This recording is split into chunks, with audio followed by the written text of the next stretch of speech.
High বন্ধুরা, বাংলা ফার্মেসিতে তোমাদের সবাইকে স্বাগতম জানাই। আজকের ভিডিওতে আমরা আলোচনা করব এক্সেসিভ হেয়ার লস অর্থাৎ অতিরিক্ত চুল পড়ার সমস্যা নিয়ে। চুল পড়া একটি সাধারণ সমস্যা, কিন্তু এটা অনেক ক্ষেত্রে মারাত্মক চিন্তার কারণ হয়ে দাঁড়ায়। প্রতিদিন সামান্য চুল পড়াটা স্বাভাবিক, কিন্তু অতিরিক্ত চুল পড়া স্বাস্থ্যগত সমস্যার ইঙ্গিত দিয়ে থাকে।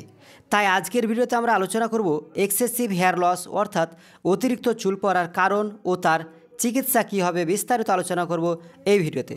তো ভিডিওটি স্কিপ না করে সম্পূর্ণ দেখতে থাকো। ভিডিওটি ভালো লাগলে লাইক ও কমেন্ট করে তোমাদের মতামত জানাবে এবং আমাদের সাথে থাকার জন্য বাংলা ফার্মেসিকে সাবস্ক্রাইব করে দেবে। তো চলো ভিডিওটি শুরু করা যাক। বিস্তারিত যাওয়ার আগে বলে দিই, এই ভিডিওটি যদি সাধারণ ব্যক্তি দেখে থাকেন তো নিজে থেকে কোনো মেডিসিন নেবেন না। মেডিসিন নিতে হলে অবশ্যই ডাক্তারের পরামর্শ দিয়ে নেবে। এই ভিডিওটি শুধুমাত্র লার্নিং পারপাসে মেডিকেল স্টুডেন্টদের জন্য তৈরি করা হয়েছে। তো চলো আমরা জেনে নিই কজ অফ হেয়ার লস অর্থাৎ চুল উঠে যাওয়ার কারণসমূহগুলো। চুল কেন উঠে, তার কারণগুলো কী কী। কারণসমূহগুলো যদি আমরা আলোচনা করতে যাই তো তার মধ্যে প্রথম যেটা আলোচনা করা যায় সেটা হচ্ছে জেনেটিক কারণ অর্থাৎ ফ্যামিলি হিস্ট্রি। পুরুষ ও মহিলাদের টাক হয়ে যাওয়া অথবা চুল পড়ে যাওয়ার এটি একটি সাধারণ কারণ। যদি পরিবারের মধ্যে পিতামাতা অথবা দাদু দাদি এরকম কারো সমস্যা থাকে, চুল উঠে যাওয়ার অথবা টাকের সমস্যা থাকে আগে থেকে, তবে এই সমস্যাগুলো দেখতে পাওয়া যায়। দ্বিতীয় নম্বর যেটা বলা যায় সেটা হচ্ছে হরমোনাল ইমব্যালেন্স। তার মানেটা কি, যদি কোনো ব্যক্তির বা প্যাশেন্টের থাইরয়েডের সমস্যা থাকে, ঠিক আছে, অথবা পিসিওএস পলিসিস্টিক ওভারি সিনড্রোম, অথবা গর্ভাবস্থায় অনেক সময় মহিলাদের এই চুল উঠে যাওয়ার সমস্যাটা দেখতে পাওয়া যায়। 3 নম্বর যেটা বলা যায় সেটা হচ্ছে নিউট্রিশনাল ডেফিসিয়েন্সি।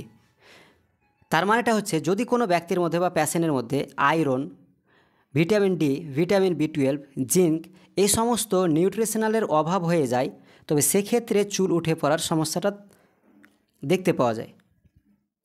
4 নম্বর যেটা বলা যায় স্ট্রেস অথবা ইলনেস, ঠিক আছে, মানসিক চাপ, জ্বর, ইনফেকশন অথবা বড় কোনো অপারেশনের পর সাধারণত এই সমস্যাগুলো দেখতে পাওয়া যায়, অর্থাৎ চুল উঠে যাওয়ার সমস্যাগুলো দেখতে পাওয়া যায়। 5 নম্বরে যদি বলি সেটা হচ্ছে মেডিকেশন।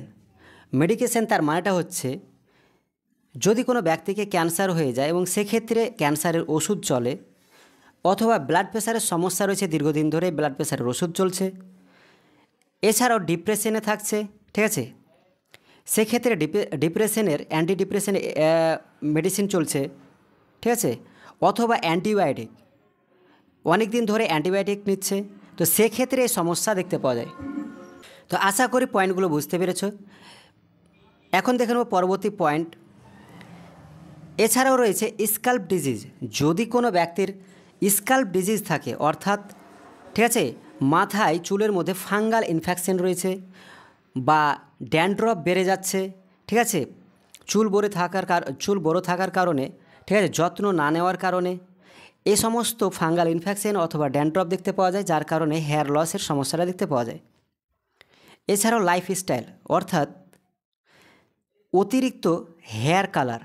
যদি কোনো ব্যক্তি যদি ঘন ঘন হেয়ার কালার করে অথবা হিট দিয়ে থাকে, অথবা ঘুম কম হয়, অনিয়মিত ঘুম, ঠিক আছে, ধূমপান, এই সমস্ত অভ্যাস যদি থাকে তো সেক্ষেত্রে এই চুল পড়ার সমস্যাটা দেখতে পাওয়া যায়।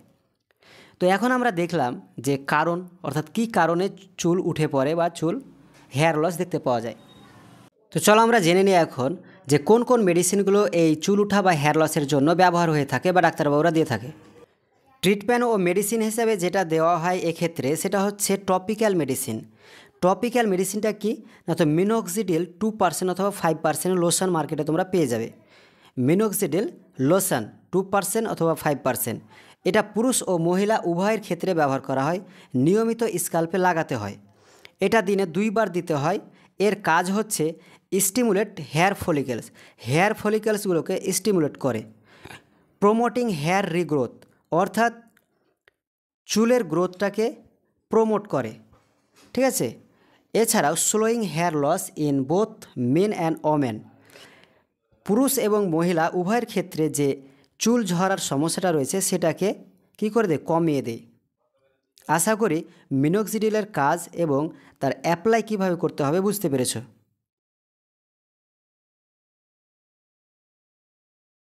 পরবর্তী যে মেডিসিনটা দেওয়া যেতে পারে সেটা হচ্ছে ওরাল মেডিসিন।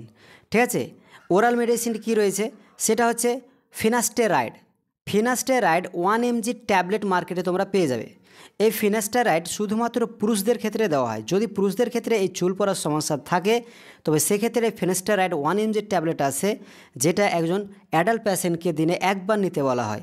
ঠিক আছে, ডোজটা হচ্ছে একটি ট্যাবলেট, 1 mg একটি ট্যাবলেট দিনে একবার। এটি তোমরা মার্কেটে পেয়ে যাবে। সিপ্লা কোম্পানি তৈরি করে থাকে ফিনপেসিয়া। ঠিক আছে, ফিনপেসিয়া নামে তোমরা পেয়ে যাবে। এখানে দেখতে পাচ্ছ যেখানে কম্পোজিশন থাকে ফিনাস্টেরাইড 1 mg ট্যাবলেট।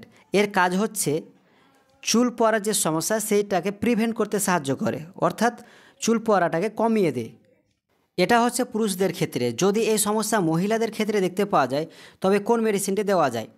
তো মহিলাদের ক্ষেত্রে যদি চুল পড়ার সমস্যা থাকে তবে স্পাইরোনোল্যাকটোন দেওয়া হয়। স্পাইরোনোল্যাকটোন মহিলাদের ক্ষেত্রে, ঠিক আছে, মহিলাদের ক্ষেত্রে স্পাইরোল্যাকটোন 25 mg ট্যাবলেট মার্কেটে আসে। স্পাইরোনোল্যাকটোন ওই 25 mg ট্যাবলেট দিনে একবার অথবা প্যাশেন্টের কন্ডিশনের উপর ডিপেন্ড করে দিনে 2বার পর্যন্ত 25 mg ট্যাবলেট দেওয়া যায়। এছাড়াও সাপ্লিমেন্ট। এই চুল ঝরার সমস্যাটা বিভিন্ন ভিটামিন অথবা নিউট্রিশনাল ডেফিসিয়েন্সির কারণে হয়ে থাকে, যার কারণে মার্কেটে zinc, vitamin B12, vitamin D3 অথবা আয়রনের সাপ্লিমেন্ট মার্কেটে পাওয়া যায়। তো সেদিকে লক্ষ্য রেখে এই সাপ্লিমেন্টগুলো একজন পেশেন্টকে দেওয়া হয়ে থাকে বা দেওয়া যায়, যার ফলে এই হেয়ার লসের সমস্যাটা দূর হয়। পরবর্তী যে মেডিসিনটি দেওয়া যেতে পারে সেটা হচ্ছে কেটোকোনাজল শ্যাম্পু। কারণ আমরা যদি দেখতে যাই এই হেয়ার লসের আরেকটি কারণ হচ্ছে ফাঙ্গাল ইনফেকশন অথবা ড্যান্ড্রফ। তো সেই ড্যান্ড্রফ বা ফাঙ্গাল ইনফেকশনটাকে দূর করতে কেটোকোনাজল শ্যাম্পু ইউজ করতে হবে, একজন পেশেন্টকে দিতে হবে। ঠিক আছে, যার ফলে সেই ইনফেকশনটা অথবা ফাঙ্গাল ইনফেকশনটা দূর হয়। পরবর্তী যেটা বলা যায় সেটা হচ্ছে কি লাইফস্টাইল ও হোম কেয়ার। কী রয়েছে সেটা, যে পুষ্টিকর খাবার খেতে হবে, যে খাবারে প্রোটিন থাকবে, আয়রন এবং ভিটামিন সমৃদ্ধ থাকবে। পর্যাপ্ত পরিমাণ ঘুমাতে হবে, স্ট্রেসটা যাতে কমে যায়। চুলে হিট দেওয়া বন্ধ করতে হবে এবং রাসায়নিক যেগুলো কাজ যেমন কালারিং করা, ঠিক আছে, এই সমস্ত কাজগুলো কমিয়ে দিতে হবে। ঠিক আছে, তবে এই হেয়ার গ্রোথটা ঠিকঠাক হবে এবং হেয়ার লস কমে যাবে। তো এই ছিল আজকের ভিডিও। যদি ভিডিওটি ভালো লাগে তো অবশ্যই ভিডিওটিকে লাইক করে দেবে এবং আমাদের সাথে থাকার জন্য বাংলা ফার্মেসিকে সাবস্ক্রাইব করে দেবে। Thank you.